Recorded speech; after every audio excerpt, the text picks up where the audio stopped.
Hello kayo dyan mga friends. Yes, today bababa tayo sa Cabanatuan kasi today is the second month ng monthsary ng death ni Tatay Cesar Paraginog. So nakisabay lang din kami actually. Bigla ang baba lang ito mga kaibigan. Kaya naman samahan nyo kami sa aming mga ganap. Maraming salamat.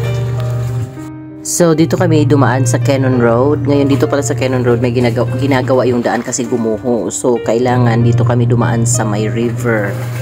Medyo mga din ito, mga 5 to 7 minutes na rough road talaga no. Sa river ka dadaan, buti walang ulan. Kaya naman ganyan ang ating dadaanan mga kaibigan.